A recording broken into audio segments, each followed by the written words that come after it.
Hai guys, selamat datang di YouTube channel Naksir Sneakers. Kembali lagi dengan video kompilasi. Udah hampir di penghujung tahun dan gue pengen nyuguhin ke kalian kira-kira sepatu apa aja yang membawa tahun 2025 ini lebih berwarna. Di sini gue udah nyiapin kurang lebih berapa nih? Ada 8 sepatuan. Sebelumnya gue juga pengen say thank you buat kalian yang selalu support channel Naksir Sneakers. Di tahun 2025 ini gokil banget, kita nemuin berbagai macam konten-konten baru yang menarik. Kita mulai ngevlog juga, mulai bikin video gebrakan lokal ataupun ngebahas banyak sepatu dalam satu video sekaligus. Thank you banget buat kalian, and without further ado langsung aja kita bahas. Yang pertama ada gebrakan dari Nike waktu ngerilis sepatu React Rejuvenate Clog ini guys. Modelan clog ini tahun 2025 jadi salah satu model sepatu yang gua favoritin banget, dimana secara practicality itu enak gitu buat dipakainya. Tinggal selop, dipakai tempur bisa, dipakai buat jalan-jalan pun masih kelihatan oke, dipakai buat kegiatan yang kotor-kotoran juga gampang dibersihin. Dari sisi kenyamanannya juga cukup diperhatikan sama Nike, dimana ini menggunakan implementasi cushion dari React X yang ini udah jadi salah satu cushioning andalan Nike juga di beberapa sepatu runningnya mereka. Ditambah yang cukup menarik secara durabilitas di bagian outsole-nya, ini juga tercover dengan adanya penggunaan rubber yang menyeluruh seperti ini. Bisa dibilang ini jadi salah satu item footwear yang sampai sekarang masih sering gua pakai dan kelihatan unik aja sih kalau dipakai secara daily gitu. Selanjutnya nggak lain nggak bukan pastinya ada sepatu Adidas Evo SL. Ini sepatu yang menggemparkan guys, dimana banyak banget orang yang tahun 2025 ini into running, dan pastinya dengan Adidas ngerilis sepatu ini kayak perfect banget gitu loh guys momennya. Banyak orang yang pengen punya sepatu running tapi juga bisa dipakai daily, dan Adidas Evo SL ini menawarkan dari sisi poin tersebut. Looks-nya keren, casual juga, secara kenyamanan juga gokil, dan harganya itu 2,3. Sekarang kalau nggak salah naik jadi 2,5, tapi secara implementasi teknologi cushionnya itu setara sama teknologi sepatu runningnya Adidas yang harganya jauh lebih mahal dibandingkan sama sepatu Adidas Evo SL ini. Banyak banget yang pakai gara-gara sepatu ini, dan juga tren running yang lagi happening sampai ada lagu pelari culture itu, dan ini jadi salah satu rilisan yang nggak mungkin gua nggak mention di video ini karena emang segokil itu sih guys.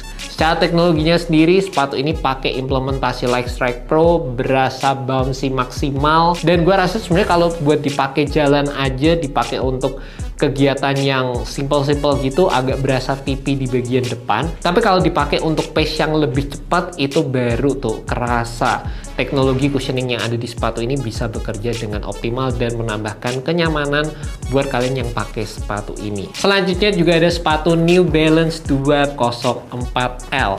Dan menurut gue ini tuh jadi sepatu New Balance terbaik di tahun 2025 ini, mengalahkan beberapa rilisan gokil dari New Balance yang lainnya.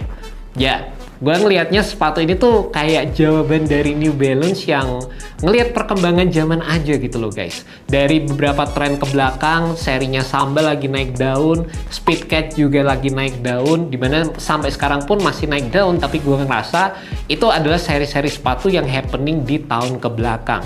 Ya, New Balance gak ngerilis sepatu yang modelannya bisa dibilang secara looks-nya sama persis atau bener-bener senada gitu sama sepatu-sepatu tersebut, tapi mereka ngerilis modelan sepatu yang looks-nya slim, minimalis, tapi tetap ada sentuhan mesh runner-nya. By the way, ini juga mungkin terinspirasi dari seri collab-nya mereka yang bareng sama Miu Miu. Itu juga ngehits banget, tapi secara harganya juga sangat-sangat tinggi di 20 jutaan. Dan ya, mereka ngerilis sepatu ini dengan harga 1,6, ya pasti banyak banget peminatnya lah guys. Next juga pastinya ada sepatu lari gokil lainnya, dimana di sini di tangan gue udah ada sepatu On Cloud Boom Strike LS. Ini sepatu yang gue rasa jadi paling inovatif di tahun 2025 ini. Secara bikin uppernya itu pakai robot gitu guys, yang kerjaannya tuh cuma nge-spray kayak nyemprotin material, dan lama-lama tuh bisa bentuk material upper yang ada di sepatu ini. Cuma butuh 3 menit aja. Bayangin guys, 3 menit itu kayak ya Lu minta kopi aja bisa lebih lama dari 3 menit gitu. Ini 3 menit doang jadi sepatu uppernya kayak gini. Ini adalah salah satu sepatu yang kalau misalnya gue nggak ngelihat secara langsung, gue nggak bakal percaya gitu ada sepatu dengan modelan seperti ini. Secara build-nya juga minimalis banget, tanpa tali, tanpa heel counter. Ini kalau kalian pengen kayak pegang-pegang uppernya tuh nggak berstruktur sama sekali. Tapi entah kenapa waktu kaki gue udah di dalam, rasanya itu premium banget gitu loh guys. Jadi gue nggak mempertanyakan kenapa kok nggak ada talinya, nggak ada heel counternya, karena pas di dalam rasanya juga kayak secure aja, nyaman-nyaman aja.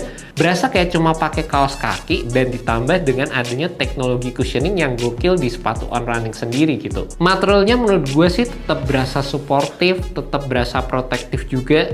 Jadi menurut gue sangat-sangat diperhatikan dari sisi kelenturan dan lain sebagainya. Sculpting di area dalamnya enak, dan sepatu ini juga menggunakan teknologi cushioning Helion Hyperforce dari On yang emang udah jadi salah satu cushioning andalannya mereka juga untuk sepatu maraton.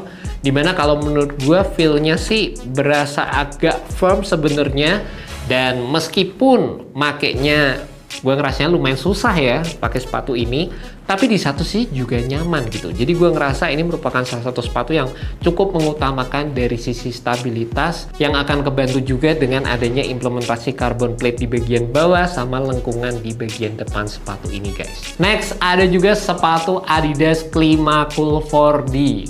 Ini tuh berasa kayak sepatu inovasi dari Adidas yang paling mutakhir juga di tahun 2025 ini. Dan ini jujur sekarang juga lumayan sering gue pakai loh guys, padahal modelan kayak gini ya.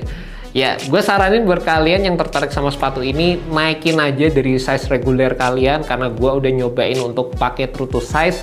Susah banget masuknya, nggak nyaman juga. Di sini gue bahkan naik sampai 1 size, emang kelihatan gede, tapi bisa banget dipakai tanpa kaos kaki juga. Jadi mungkin buat kalian yang pengen kelihatan beda, kelihatan futuristik, pengen kayak sepatu yang selop aja gitu, ini jadi salah satu sepatu andalan gue juga sih di tahun 2025 ini. Kalau ngomongin secara kenyamanan ya kayak berasa rubbery gitu, tapi enak aja buat dipakai harian dan berasa kayak nyobain teknologi yang keren aja gitu dari Adidas. Dan lanjut lagi untuk tahun 2025 ini rasanya nggak afdol kalau misalnya gua nggak ngomongin seri loafer dari New Balance 1906L. Kadang-kadang gue bingung gitu ya, L-nya kalau di 204 kayaknya tuh jadi lifestyle, tapi kalau di 1906L itu L-nya jadi loafers gitu. Ya, gue agak bingung di situ.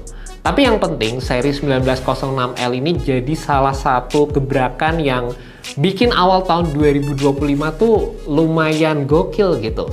Gue sampai sekarang sih masih belum bisa ngedapetin sepatunya, karena di Indo sendiri juga colorway yang bagus tuh sering sold out. Dan rasanya kalau ngomongin untuk 1906L jadi salah satu seri yang beda aja gitu nggak sih secara uppernya. Secara kenyamanan menurut gue akan sama dengan 1906 pada umumnya, di mana sepatu tersebut emang secara teknologinya tuh bisa dibilang enak banget, banyak yang pakai juga. Dan terbukti lah ya, kalau enak kan juga pasti banyak yang pakai gitu. 1906 sampai sekarang masih bisa dibilang jadi salah satu sepatu New Balance yang banyak banget peminatnya, atau bisa dibilang juga sebanding sama seri 2002R. Next dari Jordan Brand juga ada sepatu Air Jordan 4 collab bareng sama Undefeated yang kembali lagi setelah 20 tahun anniversary. Ini sepatu yang gue nggak pernah nyangka ya sepatu ini bakal dirilis lagi. Secara dulunya tuh cuma rilis 72 pasang aja, sempet di retro sekali lagi juga limited quantity banget, dan sekarang dirilis lagi dengan pair yang lebih banyak. Yang gokilnya dulu versi 2005-nya itu harganya sampai ratusan juta, sampai 200 juta, sampai udahlah gue nggak pernah kepikiran untuk bakal bisa punya sepatu ini gitu.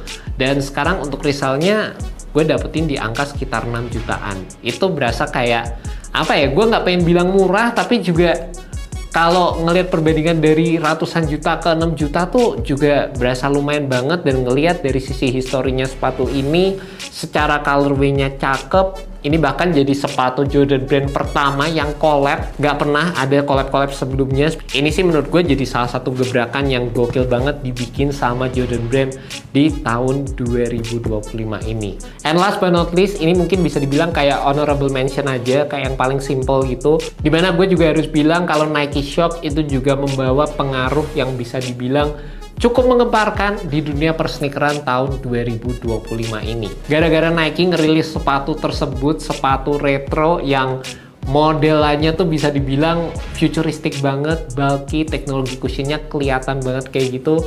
Itu brand-brand lain sampai ngerilis kayak New Balance 2000, terus Asics Gel yang belakangnya gede juga, itu model-modelan kayak gitu.